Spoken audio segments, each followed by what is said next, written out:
सभी साथियों को नमस्कार। आज के इस वीडियो में हम बात करेंगे एसएससी जीडी एग्ज़ाम 2026 के लिए इम्पोर्टेंट क्वेश्चनों के बारे में। तो जिन भी बच्चों का एसएससी जीडी का एग्ज़ाम है, इस वीडियो को लास्ट तक देख लेना, आपको समझ में आ जाएगा कि किस तरह के क्वेश्चन आप लोगों से पूछे जा सकते हैं। तो सभी स्टूडेंट वीडियो को लास्ट तक देखें, पसंद आए तो वीडियो को लाइक कर दें, चैनल को सब्सक्राइब कर लीजिए। तो देखो मेरे भाई, सवाल तुम्हारे सामने है। वह वर्ण चुनिए जो अन्य से अलग है। तुम्हारे सामने ये 4 ऑप्शन है। इन 4 ऑप्शन में से हुआ क्या कि 3 ऑप्शन तो एक जैसे हैं, एक ऑप्शन थोड़ा सा अलग है। उस अलग ऑप्शन की आपको क्या करनी है, पहचान करनी है। तो मेरे भाई, जब भी इस तरीके का सवाल आ जाए, यानी एक ऐसा सवाल जिसमें ऐसे अल्फाबेट लिखे हुए हों, ABCD के अक्षर लिखे हुए हों, तो ऐसे सवाल में आपको एक चीज़ हमेशा याद रखनी है कि मेरे भाई इनकी नंबरिंग देनी है। तो HJL की नंबरिंग दो। H आएगा 8 पर, J आएगा 10 पर और L आएगा 12 पर। PRT को देख लो, P आएगा 16 पर, R आएगा 18 पर, T आएगा 20 पर। VTR को देख लो, V आएगा 22 पर, T आएगा 20 पर, R आएगा 18 पर। UWY को देख लो, तो U आएगा 21 पर, W आएगा 23 पर और Y आएगा 25 पर। अब तुम देख लो मेरे भाई, पूरे सवाल को भी देखने की ज़रूरत नहीं है, अब आंसर तुम्हारे सामने पड़ा हुआ है। तुम देख लो भाई, 10 में अगर 2 जोड़ेंगे तो 12 आता है, 18 में 2 जोड़ेंगे तो 20 आता है, 20 में से 2 घटाएंगे तो 18 आता है और 23 में 2 जोड़ेंगे तो 25 आएगा। सब में तो मेरे भाई 2 जोड़ा है, इसमें से 2 घटाया है, तो यही तुम्हारे सवाल का राइट आंसर हो जाएगा। अगले सवाल पे बढ़ते हैं। देखो मेरे भाई, तो मेरे दोस्त, वीडियो को लास्ट तक देखना है और मन में बस मेरे भाई एक ही चीज़ आपके होनी चाहिए कि इस बार मेरे भाई नौकरी लेनी है। ठीक है मेरे भाई, इस बार जो है नौकरी लेनी है, ये आपके मन में होना चाहिए। तो देखिए मेरे भाई, उस अक्षर समूह का चयन कीजिए जो निम्नलिखित श्रृंखला में प्रश्न चिन्ह को प्रतिस्थापित कर सकता है। तुम्हारे सामने ये सीरीज दी हुई है, इसमें आपको बताना है कि ये जो क्वेश्चन मार्क है, इसकी जगह पर इनमें से कौन सा ऑप्शन आएगा। तो मेरे भाई ध्यान से देखो, B के बाद में C आता है, C के बाद में D आता है और D के बाद में E आता है और E आएगा, मतलब पहले ऑप्शन में, ठीक है, E इसी में है। तो यही तुम्हारे सवाल का राइट आंसर होना चाहिए। फटाफट से मेरे भाई आइए अगले सवाल पे बढ़ते हैं। एक निश्चित कोड भाषा में अटेंशन को इस तरीके के रूप में लिखा जाता है, इनसेंसिटिव को इस तरीके के रूप में लिखा जाता है, उस समान भाषा में मोमेंटरी को किस प्रकार लिखा जाएगा। तो देखते हैं आप में से कितने बच्चे इस सवाल का आंसर करेंगे। अब मैंने तुमको क्या बोला था कि जब भी किसी सवाल में ABCD के अक्षर आ जाएं, अल्फाबेट के अक्षर आ जाएं, तो उनमें मेरे भाई पहला काम क्या करना है, उनकी नंबरिंग देनी है। तो इनकी नंबरिंग दो मेरे भाई। तो ध्यान से देखेंगे, A आएगा 1 नंबर पर, T आएगा 20 नंबर पर, अगला T भी 20 नंबर पर, E आएगा 5 नंबर पर, N आएगा 14 पर, T आएगा 20 पर, I आएगा 9 पर, O आएगा 15 पर, N आएगा 14 पर। इसको देखेंगे मेरे भाई, तो U आएगा 21 पर, S आएगा 19 पर, B आएगा 2 पर, U आएगा 21 पर, M आएगा 13 पर, F आएगा 6 पर, O आएगा 15 पर, N आएगा 14 पर, J आएगा 10 पर। तो मेरे भाई अब तुम इस सवाल के ऐसे कर लो, 3-3 के टुकड़े कर लो। देखो 3-3 संख्याओं के टुकड़े कर लो। अब तुम्हारे सामने आंसर पड़ा हुआ है कि भाई देखो, 1 में 1 जोड़ेंगे तो 2 आएगा और 20 में 1 जोड़ेंगे तो 21 आएगा, साथ में 20 में से 1 घटाएंगे तो 19 आ जाएगा। यहाँ पर भी देख लो, 5 में 1 जोड़ेंगे तो 6 आएगा, 20 में 1 जोड़ेंगे तो 21 आएगा और 14 में से 1 घटाएंगे तो 13 आएगा। यहाँ पर देख लो, 9 में 1 जोड़ेंगे 10 आएगा, 14 में 1 जोड़ेंगे 15 आएगा और 15 में से 1 घटाएंगे तो 14 आएगा। यानी कि लॉजिक क्या है कि क्रॉस में तो 1-1 जोड़ना है और बीच वाली में से 1 घटाना है, क्रॉस में 1-1 जोड़ना है और बीच वाली में से 1 घटाना है। तो मेरे भाई इसको देख लो, जैसे यहाँ पर शुरू के 3 अक्षर MOM है, तो M आएगा 13 पर, O आएगा 15 पर, M आएगा 13 पर। तो लॉजिक क्या था कि क्रॉस में तो 1 जोड़ना है, 13 में 1 जोड़ेंगे 14, 13 में 1 जोड़ेंगे 14, और बीच वाली में से 1 घटाएंगे तो 15 में से 1 घटाएंगे 14। तो 14 नंबर पर n, अगले 14 पर भी n, और अगले 14 नंबर पर भी n। तो लगातार 3 बार n इसी ऑप्शन में है। तो जिन्होंने डी आंसर दे दिया उनके हो गए भाई मजे, बाकी सभी का ये सवाल गलत हो चुका है। तो डी आंसर देने वालों के मजे हो गए हैं, बाकी सभी का सवाल गलत है। अब बढ़ते हैं अगले सवाल पर। वीडियो में आगे बढ़ने से पहले जो भी बच्चे एसएससी जीडी एग्ज़ाम 2026 की तैयारी कर रहे हैं उन सभी के लिए करंट अफेयर का, जीके का, रीजनिंग का और मैथ का, इन चारों सब्जेक्ट्स का पीडीएफ तैयार कर दिया केवल 100 रुपये में। 100 रुपये में आपको करंट अफेयर, जीके, रीजनिंग और मैथ, इन चारों सब्जेक्ट के इम्पोर्टेंट क्वेश्चन आपको मिलेंगे। अगर कोई बच्चा ध्यान से मन लगा के इस पीडीएफ को पढ़ता है तो उसका सिलेक्शन पक्का है, क्योंकि मेरे भाई पीडीएफ में वैसे ही क्वेश्चन हैं जैसे क्वेश्चन आप लोगों से एग्जाम में पूछे जाते हैं। तो मेरे भाई आपके पास में बहुत ही कम टाइम बचा हुआ है। इस टाइम में मेरे भाई जितनी पढ़ाई तुम कर लोगे ना उतना ही ज़्यादा बेस्ट है आपके लिए। अब अगर आप ये सोचो कि मेरे भाई मेरे पास में कम टाइम है और मैं इतने कम टाइम में पूरी की पूरी किताब पढ़ लूँगा, तो पूरी की पूरी बुक तुम नहीं पढ़ सकते। कोई बच्चा ये सोचे कि मैं यूट्यूब पर जितने भी वीडियो हैं वो सारे के सारे वीडियो देख लूँगा, तो तुम यूट्यूब के सारे वीडियो भी नहीं देख सकते। तो लास्ट टाइम में मेरे भाई पीडीएफ से पढ़ना ही एक समझदारी का काम है, और इस पीडीएफ में मेरे भाई कम चीज़ हैं और जितनी भी चीज़ें हैं वो तुम्हारी एग्जाम ओरिएंटेड है। ऐसे क्वेश्चन है जैसे क्वेश्चन तुम्हारी एग्जाम में आ रहे हैं। तो इम्पोर्टेंट क्वेश्चनों का ये पीडीएफ आपको 100 रुपये में मिल जाएगा। जिस भी बच्चे को चाहिए इन नंबरों पे व्हाट्सएप मैसेज करके केवल और केवल 100 रुपये में चारों सब्जेक्टों का पीडीएफ ले सकते हो। तो जिनको चाहिए उठाओ अपना मोबाइल और कर दो व्हाट्सएप पे मैसेज। अगला सवाल देखो, अक्सर समूह के 4 जोड़े दिए गए हैं जिनमें से 3 किसी तरह से समान हैं जबकि एक असंगत है। असंगत का चयन करें। तुम्हारे सामने ये 4 ऑप्शन हैं। इन 4 ऑप्शन में से क्या हुआ कि 3 ऑप्शन तो एक जैसे हैं, एक थोड़ा सा अलग है। उस अलग की पहचान आपको करनी है। तो भाई देखो लास्ट के अक्षरों को देख लो, यहाँ पर एन और पी। तो एन आएगा 14 पर, पी आएगा 16 पर, वी और एक्स, वी आएगा 22 पर, एक्स आएगा 24 पर, डब्लू और जेड, डब्लू आएगा 23 पर, जेड आएगा 26 पर, सी और ई, सी आएगा 3 पर, ई आएगा 5 पर। तो देखो 14 में 2 जोड़ेंगे 16 आएगा, 22 में 2 जोड़ेंगे 24 आएगा, 23 में 2 जोड़े से 23 में 3 जोड़ेंगे 26 होगा, और 3 में 2 जोड़ेंगे 5 होगा। तो सब में तो 2-2 जोड़ा है, लेकिन इसमें 3 जोड़ा है तीसरे नंबर वाले में। तो ये तीसरा नंबर वाला आपका गलत हो जाएगा। ठीक है मेरे भाई, तो राइट आंसर आप लोगों का सी होगा। आइए अगले सवाल की तरफ बढ़ते हैं। उस विकल्प का चयन करो जो रिक्त स्थान की पूर्ति कर दे। फटाफट से बताएंगे इस सवाल का आंसर क्या होगा।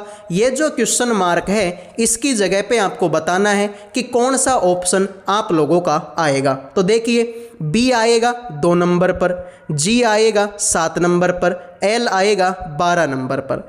तो 2 में अगर 5 जोड़ेंगे 7, 7 में 5 जोड़ेंगे 12, और 12 में 5 जोड़ेंगे 17, 17 नंबर पर क्यों आता है। अब अगर मैं आगे देखना चाहूँ तो देख लीजिए, आर आएगा 18 नंबर पर, वी आएगा 22 नंबर पर, जेड आएगा 26 नंबर पर।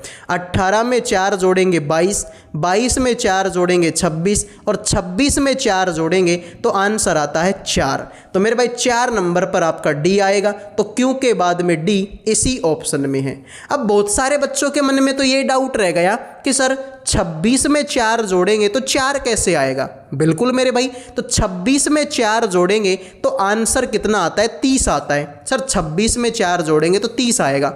लेकिन मेरे भाई ये जो अक्षर हैं, ये जो अक्षर तुम्हारे सामने हैं, ये तो ABCD के अक्षर है, अल्फाबेट है, और अल्फाबेट में तो 26 ही अक्षर होते हैं। तो 30वां कहाँ से लाऊं मैं, जब 30 होते ही नहीं है। तो इसमें से 26 घटाएंगे, 30 में से 26 घटाएंगे 4। इसलिए मैंने बोला कि 26 में 4 जोड़ेंगे तो 4 आएगा। आइए अगले सवाल पे बढ़ते हैं। नेमार दक्षिण दिशा में चलना शुरू करता है और 14 मीटर चलने के बाद बाईं ओर मुड़ता है और 16 मीटर चलता है। फिर वह वामावर्त दिशा में 90 डिग्री घूमता है और 23 मीटर चलता है। फिर वह क्रमागत 2 बार 10 मीटर और 13 मीटर दाएं मुड़ता है, फिर दाएं मुड़ता है और 19 मीटर तक चलता है। प्रारंभिक स्थिति के संदर्भ में अंतिम स्थिति की दिशा क्या है? तो देखते हैं आप में से कितने बच्चे इस बेहतरीन से सवाल का आंसर करेंगे। तो भाई देखो, नेमार दक्षिण दिशा की ओर चलना शुरू करता है और 14 मीटर चलता है। तो मेरे भाई ध्यान से देखो कि मान लो कि नेमार ने यहाँ से चलना शुरू किया, तो यहाँ से अगर नेमार चलेगा दक्षिण दिशा की तरफ तो वो कितना चला सर? ये तो 14 मीटर चल लिया। अब बाईं ओर मुड़ेगा और 16 मीटर चलेगा, तो बायां मुड़ा मेरे भाई, ऐसे बायां मुड़ा और वो 16 मीटर तक चल लिया। फिर वह वामावर्त घूमता है। वामावर्त क्या होता है मेरे भाई? देखो, एक तो होता है दक्षिणावर्त, एक होता है वामावर्त। अगर वो दक्षिणावर्त बोलता है ना तो घड़ी की दिशा में, घड़ी ऐसे ही तो घूमती है मेरे भाई, घड़ी ऐसे घूमती है, तो अगर वो दक्षिणावर्त बोलता तो यहाँ से वो नीचे की तरफ आता। लेकिन उसने क्या बोला है? उसने तो वामावर्त बोला है। वामावर्त का मतलब है कि वो उल्टी दिशा में घूमेगा, यानी यहाँ से वो ऐसे घूमेगा। तो ऐसे मेरे भाई कितना घूमता है सर? ऐसे तो वो 90 डिग्री घूमता है और 23 मीटर चलता है। तो मेरे भाई 90 डिग्री जाएगा और वो कितना चलेगा मेरे भाई आपका? सर वो 23 मीटर तक आपका चलेगा। इसके बाद में 2 बार 10 मीटर और 13 मीटर दाएं मुड़ता है। तो मेरे भाई एक बार तो 10 मीटर मुड़ेगा दायां, एक बार मेरे भाई आपका 13 मीटर मुड़ेगा, कितना? दायां, और फिर 19 मीटर तक चलता है। फिर दाएं मुड़ता है और 19 मीटर चलता है। मेरे भाई फिर से दायां मुड़ा और 19 मीटर वो चल लिया। ठीक है मेरे भाई, दायां मुड़ा 19 मीटर चल लिया। तो मेरे भाई ये यहाँ पर है और ये इसके नीचे है मेरे भाई, ठीक है, ऐसे है, क्रॉस में है। अब देखो भाई क्रॉस में क्यों है, तुम ऐसे कर लो, इसको एक बार और थोड़ा सा नीचे ले लो, क्योंकि 13 है। तो भाई देखो ये तो 14 है और ये तुम्हारी कितनी है? 23 है। तो 23 है मेरे भाई, 13 आएगा तो इसको ऐसे करो और थोड़ा नीचे ले लो, और ये तुम्हारा 19 मीटर ऐसे चलेगा, 19 मीटर ऐसे चलेगा। ठीक है भाई, तो ये नीचे की तरफ है। तो मेरे भाई जब भी मैं ऐसे नीचे की तरफ आता हूँ, देखो ऐसे, जब भी मैं ऐसे आता हूँ ऐसे, तो ऐसे ही तो है, ये ऐसे ही तो है। तो ये होती है दक्षिण दिशा, ये होती है पूर्व दिशा। तो ये कौन सी दिशा हो गई? दक्षिण पूर्व दिशा हो गई।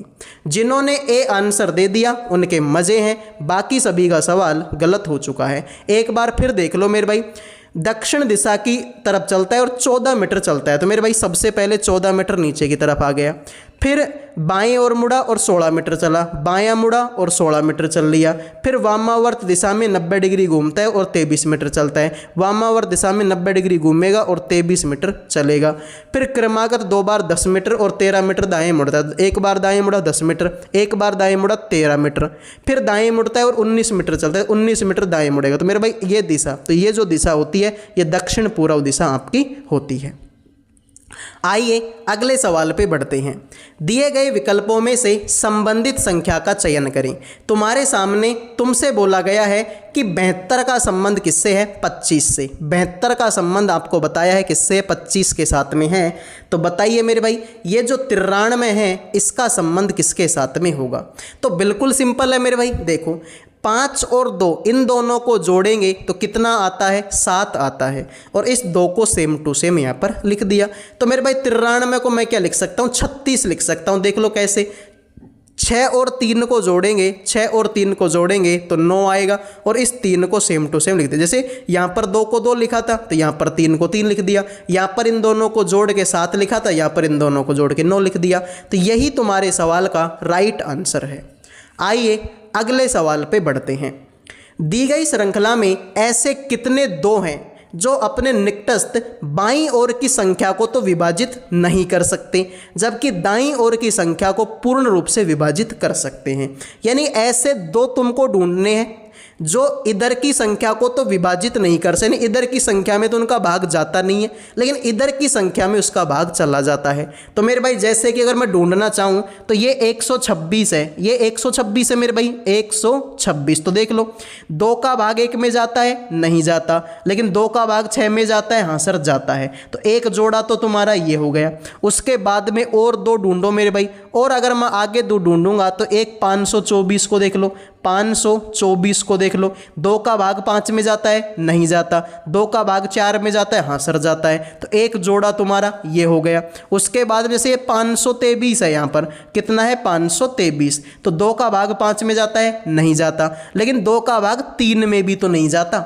इसका मतलब ये तो गलत हो गया मेरे भाई, इसको तो हटा दो यार। फिर यहाँ पर देखो 1 2 6, तो ये वापस से 126 बन गया। 2 का भाग 1 में जाता है, नहीं जाता। 2 का भाग 6 में जाता है, हाँ सर जाता है, तो एक जोड़ा ये बन गया। और एक 328 को देख लो, 328 को 2 का भाग 8 में जाता है, नहीं जाता। 2 का भाग 3 में जाता है, नहीं जाता। 2 का भाग 8 में जाता है, हाँ सर जाता है। तो कितने जोड़े बन गए सर? 1 जोड़ा, 2 जोड़ा, 3 जोड़ा और 4 जोड़ा। लेकिन सर 4 तो किसी ऑप्शन में है ही नहीं, तो 4 अगर किसी ऑप्शन में नहीं है तो कोई नहीं तुम्हारे सवाल का आंसर हो जाएगा। तो ए आंसर देने वालों के मजे हो गए हैं, बाकी सभी का ये सवाल गलत हो चुका है। तो सारे के सारे स्टूडेंट वीडियो को लाइक कर दो, चैनल को सब्सक्राइब कर दो। लाइक और सब्सक्राइब करने का कोई पैसा नहीं लगता। और मेरे भाई आपके मन में एक ही बात होनी चाहिए कि इस बार अगर एसएससी लेगी तो वो सिर्फ मुझे लेगी, मेरे अलावा मेरे भाई अगर मुझे नहीं हुआ, अगर मेरा सिलेक्शन नहीं हुआ तो मैं ये मानता हूँ कि एसएससी की एग्ज़ाम कैंसिल हो जाएगी भाई, ठीक है। यानी कि इतना कॉन्फिडेंस आपके अंदर होना चाहिए कि इस बार अगर एसएससी में किसी की नौकरी लगेगी तो वो मेरी लगेगी मेरे भाई, ठीक है। इतना कॉन्फिडेंस तुम्हारे अंदर होना चाहिए। निम्नलिखित श्रृंखला में एक संख्या गलत है, दी गई श्रृंखला से गलत संख्या का चयन करें। बताएंगे मेरे भाई सवाल का आंसर क्या होगा। तो देखिए 148 में कितना जोड़ूं कि 177 आ जाए? तो मेरे भाई 50 यानी 22 और 7 29, सर इसमें तो 29 जोड़ा है। फिर 177 में कितना जोड़ोगे? 206 23 और 6 29, सर इसमें भी 29 जोड़ दो। 206 में कितना जोड़ोगे? 235 हो जाए, तो सर इसमें भी 29 जोड़ दो। 235 में कितना जोड़ोगे? 264 हो जाए, तो मेरे भाई आप जोड़ेंगे तो 25 हो जाएगा मेरे भाई, 25 और 4 का हो जाएगा 29, सर इसमें भी 29 जोड़ दो। 264 में कितना जोड़ोगे? 293 हो जाए, तो 13 में से 4 गया तो मेरे भाई 9 होगा। और यहाँ पर 28 में से 26 गया 2, यानी यहाँ पर भी 29 जोड़ा है। फिर 293 में कितना जोड़ोगे? 321 हो जाए, तो 21 और 7 28, तो सर इसमें तो 28 जोड़ना पड़ा मेरे को। तो सब में तो 29 29 29 जोड़ रहा हूँ, इसमें 28 जोड़ रहा हूँ, इसका मतलब 321 जो है ये तुम्हारा गलत है, ठीक है मेरे भाई। 321 जो है तुम्हारा क्या हो गया? गलत हो गया। आइए अगले सवाल पे बढ़ते हैं। निम्नलिखित अक्षर श्रृंखला को पूरा करने के लिए सही विकल्प का चयन करें। फटाफट से बताएंगे भाई इस सवाल का आंसर आप लोगों का क्या होगा। तो मेरे भाई ध्यान से देख लीजिए कैसे करेंगे।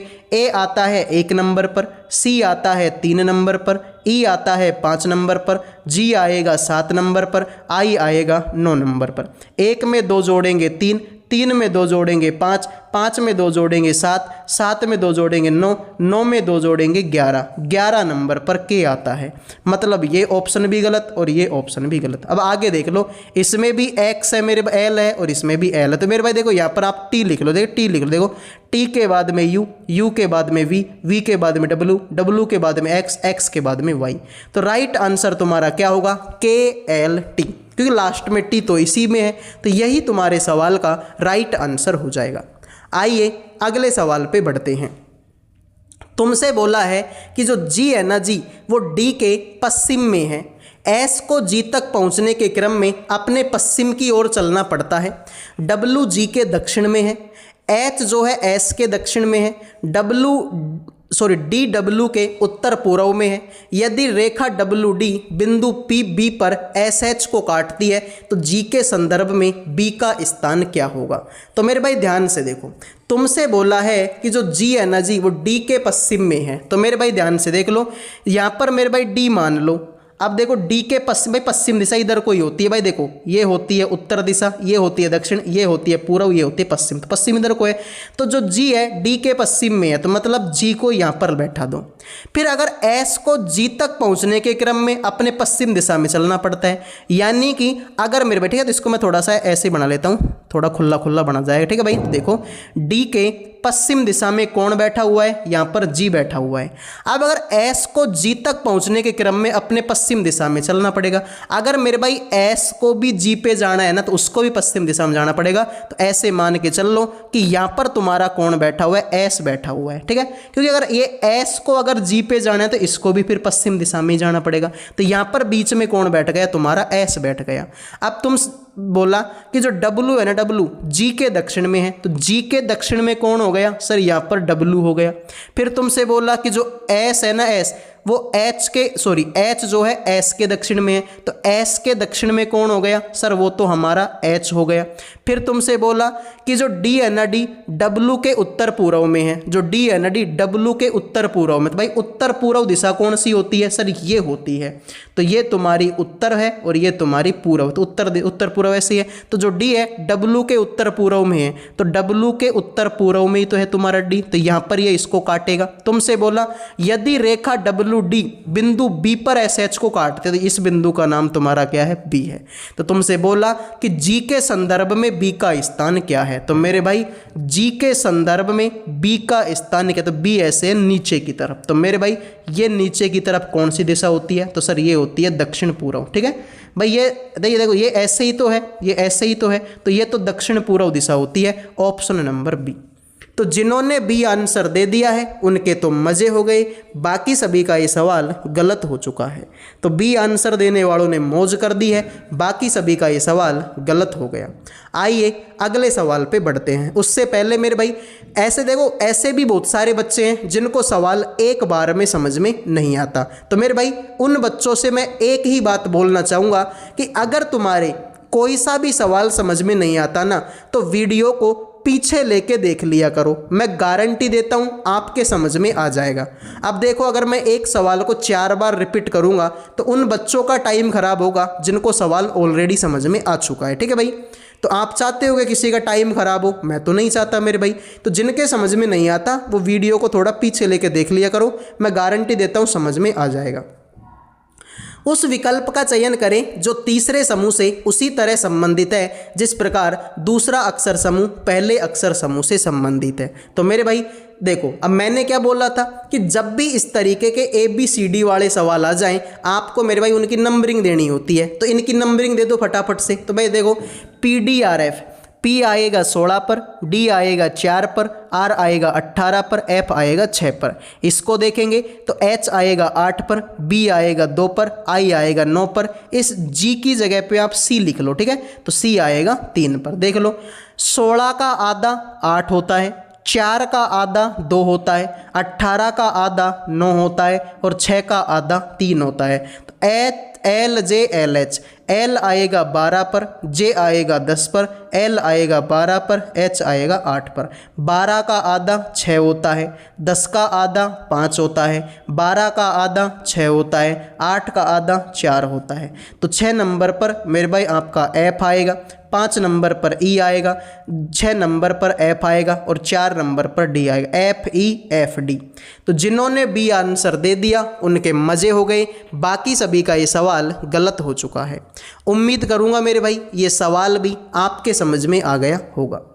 अगला सवाल देखो भाई, दिए गए विकल्पों में से संबंधित संख्याओं का चयन करें। तुमको बताना है कि 12 का संबंध 149 से है, तो 17 का संबंध बताओ किसके साथ में होगा। तो मेरे भाई बिल्कुल सिंपल सी बात है, देखो 12 का स्क्वायर कितना होता है, 144 होता है। यहाँ पर मेरे भाई 17 का स्क्वायर कितना होता है, 289 होता है। अब 144 में अगर 5 जोड़ दूं तो आंसर 149 आएगा, तो यहाँ पर है 149। लेकिन अगर इसमें 5 जोड़ूंगा तो आंसर 294 आएगा, और 294 तो ऑप्शन में है ही नहीं, मतलब 5 जोड़ने का लॉजिक तुम्हारा गलत है। अब देखो मेरे भाई यहाँ पर ये कितना है, 12, कितना है 12, तो 12 को मैं लिखूंगा 1 और 2, भाई ये 12 ही होता है। तो देख लो, 1 का स्क्वायर 1 होता है, 2 का स्क्वायर 4 होता है। इन दोनों को अगर मैं जोड़ दूं तो 4 और 1 5 हो गया। उसी तरीके से कितना है, 17 है, तो 17 को मैं लिखूंगा 1 और 7, तो 1 का स्क्वायर 1 होता है और 7 का स्क्वायर 49 होता है। इन दोनों को जोड़ेंगे तो आंसर आएगा 50। तो 289 में अगर 50 जोड़ेंगे 9, 8 और 5 13 का 1, 339। यही तुम्हारे सवाल का राइट आंसर हो जाएगा। ठीक है भाई, तो पहले तो हमने सिंपल किया कि 12 का स्क्वायर 144 होता है, 17 का स्क्वायर 289 होता है। अब 12 को मैं लिखेंगे 1 और 2, भाई 1 का स्क्वायर 1 और 2 का स्क्वायर 4, तो 4 और 1 हो गया 5। यहाँ पर 17, 1 का स्क्वायर 1 होता है, 7 का स्क्वायर 49, 49 और 1 50, 289 में 50 जोड़ेंगे 339। तुम्हारे सामने है मेरे भाई C D E F G H और यू एक गोलाकार मेज के चारों ओर केंद्र की ओर मुंह करके बैठे हैं। जी के बाएं गिनने पर डी और जी के बीच में केवल 2 लोग बैठे हैं। यू ई के बाएं से तीसरे स्थान पर है बैठा है। एच ई के ठीक दाएं बैठा है। एच जो है डी के बाएं दूसरे स्थान पर बैठा है। सी यू का निकटतम पड़ोसी नहीं है। तो मेरे भाई यहाँ पर के दाएं तीसरे स्थान पर कौन बैठा है? तो मेरे भाई यहाँ पर टाइपिंग मिस्टेक है मेरे भाई, ठीक है, यहाँ पर टाइपिंग मिस्टेक है थोड़ी सी। तो मैं ऐसे करता हूँ कि पहले तो सवाल को कर लेते हैं, ठीक है भाई, पहले सवाल को कर लेते हैं, फिर हम अपने हिसाब से बता देंगे कि किसके दाएं आपको बैठाना है। तो भाई देखो कितने आदमी हैं सर? ये 3 3 6 और एक 7 आदमी हैं। तो मेरे भाई ध्यान से देखो, ये मैंने एक वृत्ताकार मेज बना ली, ठीक है, इसमें मुझे 7 आदमी बैठाने हैं। ये पहला हो गया, ये दूसरा हो गया, ये तीसरा हो गया, ये चौथा, ये पांचवा, ये छठा और ये सातवां।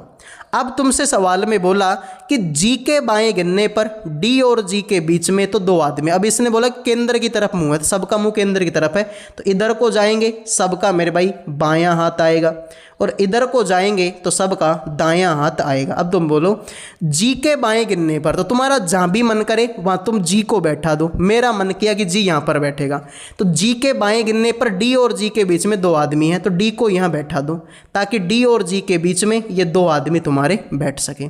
तो पहली लाइन क्लियर है। अब तुम देख लो जो एच है ना, एच डी के बाएं दूसरा है, तो डी का बायां पहला और दूसरे नंबर पर कौन हो गया? यहां पर तुम्हारा एच हो गया। अब तुमसे बोला कि जो एच है ना, एच ई के ठीक दाएं बैठा है, तो ई को यहां बैठा दो ताकि ई के दाएं कौन बैठ सके? एच बैठ सके। अब तुमसे क्या बोला कि जो यू है ना, यू ई के बाएं तीसरे स्थान पर, तो ई का बायां पहला, दूसरा और तीसरा, तीसरे नंबर पर कौन बैठेगा? यू बैठेगा। तुमसे बोला कि जो सी है वो यू का पड़ोसी नहीं है, तो यू को अलग, ठीक है, सी को अलग बैठा, तो सी को यहाँ बैठा दिया। सारे आदमी मैंने बैठा दिए, सी डी ई, एक आदमी बच गया एफ, इस एफ को तुम यहाँ पर बैठा दो। तो यहाँ पर अगर मैं तुमसे बोलूँ कि मेरे भाई तीसरा स्थान पे पूछा है ना, तो मुझे यही बता दो कि एफ के दाएं तीसरे स्थान पे कौन बैठा है, ठीक है भाई। वैसे तो देखो सवाल में तो टाइपिंग मिस्टेक है, सवाल में तो पता नहीं किसके बारे में पूछा था, लेकिन अब मैं तुमसे पूछ रहा हूं कि एफ के दायां तीसरा कौन है। तो एफ का दायां तीसरा तुमको चाहिए, तो एफ का दायां पहला, दूसरा और तीसरे नंबर पर कौन बैठा है? एच बैठा है। तो यही तुम्हारे सवाल का राइट आंसर हो जाएगा। तो बिल्कुल मेरे भाई सिंपल सवाल था और मैंने बड़े प्यार से आप लोगों को ये सवाल करवा दिया है। देख लो भाई सवाल को एक बार फिर से देख लो। जी के बाएं गिनने पर डी और जी के बीच में 2 आदमी हैं, तो जी के बाएं गिनेंगे तो जी और डी के बीच में ये 2 आदमी तुम्हारे बैठे हुए हैं। पहली लाइन क्लियर। तुमसे बोला कि जो यू है ई के बाएं तीसरा है, तो ई का बायां पहला, दूसरा और तीसरे नंबर पे यू हो गया। दूसरी लाइन क्लियर। तीसरा बोला एच ई के ठीक दाएं हैं, तो ई के ठीक दाएं एच हो गया, ये लाइन भी क्लियर। फिर बोला एच डी के बाएं दूसरे है, तो जो एच है डी का बायां दूसरा, तो डी का बायां पहला और दूसरे नंबर पे एच हो गया। तुमसे बोला सी यू का पड़ोसी नहीं है, तो यू के आस पड़ोस में सी नहीं बैठा, सी को अलग बैठा दिया। तो मेरे भाई एफ का दायां तीसरा, तो एफ का दायां ये पहला, दूसरा और तीसरे नंबर पे कौन हो गया? एच हो गया। अगले सवाल को देखिए। 7 बॉक्स है मेरे भाई, A B C D E F और जी एक के ऊपर एक रखे गए हैं, लेकिन जरूरी नहीं है कि एक ही क्रम में रखे गए हों। केवल 3 बॉक्स एफ के ऊपर रखे गए हैं। डी और एफ के बीच में मेरे भाई केवल 1 बॉक्स को रखा गया है। डी और बी के बीच में केवल 3 बॉक्स रखे हैं। बी एफ के ऊपर कहीं रखा गया है। जी बी के ठीक नीचे रखा गया है। ई ए के ऊपर किसी स्थान पर रखा गया। सी डी के ठीक ऊपर या ठीक नीचे नहीं रखा गया। जी के ऊपर कितने बॉक्स रखे गए? तो सबसे पहले तो मेरे भाई 7 बॉक्स बनाओ जो कि एक के ऊपर एक रखे गए हैं। तो मेरे भाई ये पहला बॉक्स, ये दूसरा, ये तीसरा, ये चौथा, ये पांचवा, ये छठा और ये सातवां। ये 7 बॉक्स हो गए मेरे, ठीक है। और थोड़ा सा ऐसे कर लेते हैं। ये पहला हो गया, ये दूसरा, ये तीसरा, ये चौथा, ये पांचवा, ये छठा और ये सातवां। 7 बॉक्स हो गए। तुमसे बोला कि केवल 3 बॉक्स ऐप के ऊपर है, तो ऐप को यहाँ बैठा दो ताकि ऐप के ऊपर ये 3 बॉक्स तुम्हारे बैठ सके। फिर तुमसे बोला कि डी और ऐप के बीच में केवल 1 बॉक्स रखा गया, ठीक है भाई। डी और एफ के बीच में, अब हो सकता है डी यहाँ पर बैठा हो, अब भी तो डी और एफ के बीच में 1 बॉक्स है, या हो सकता है कि मेरे भाई डी यहाँ पर बैठा हो, अब भी तो डी और एफ के बीच में 1 ही बॉक्स है। तो इन दोनों जगह में से कहीं पर तुम्हारा डी बैठा हुआ है। अब तुमसे बोला गया है कि डी और बी के बीच में केवल 3 बॉक्स रखे गए हैं। अब डी और बी के बीच में 3 बॉक्स रखे गए हैं। तो अगर मैं डी को यहाँ बैठाता हूँ तो डी और बी के बीच में तुम्हारे 3 बॉक्स हो गए, और जो बी है ना, बी एफ के ऊपर कहीं रखा गया है। ठीक है मेरे भाई, तो अब ये कन्फर्म हो गया कि जो तुम्हारा डी है वो यहीं पर बैठा हुआ है। ठीक है, तो तुमसे बोला डी और बी के बीच में 3 बॉक्स है, तो डी और बी के 1 2 3 ऐसे करो, बी को यहाँ बैठा दो ताकि डी और बी के बीच में ये तुम्हारे 3 बॉक्स हो सके। अब तुमसे बोला कि जो बी है एफ के ऊपर कहीं है, तो एफ के ऊपर कहीं पर बी को बैठा दिया। फिर तुमसे बोला कि जो जी है ना, जी बी के ठीक नीचे है, तो बी के ठीक नीचे जी हो गया। तुमसे बोला कि देखो सवाल में तुमसे क्या बोला, जी के ऊपर कितने बॉक्स है, तो जी के ऊपर तो 2 बॉक्स हैं। इतना करो तो इतना कर लो मेरे भाई, इतने से भी आंसर आ गए, और करना चाहो तो और भी कर लो। तुमसे बोला कि जो ई है ए के ऊपर किसी स्थान पर रखा गया है, और जो सी है डी के ऊपर या नीचे नहीं है, तो डी के ऊपर ना तो सी है ना नीचे सी है, तो मेरे भाई तुमसे बोला सी को यहाँ बैठा दूँ। तुमसे बोला ई ए के ऊपर किसी स्थान पर है, तो ए के ऊपर किसी स्थान पर किसको बैठा दिया, ई को बैठा दिया। तो तुमसे बोला जी के ऊपर कितने बॉक्स हैं, तो जी के ऊपर तो ये 2 ही बॉक्स हैं। तो ये थी आज की क्लास। उम्मीद करूँगा ये क्लास आपको पसंद आई होगी। पसंद आई है तो वीडियो को लाइक करें, चैनल को सब्सक्राइब करें। अगले वीडियो में मिलेंगे। जय हिंद, जय भारत।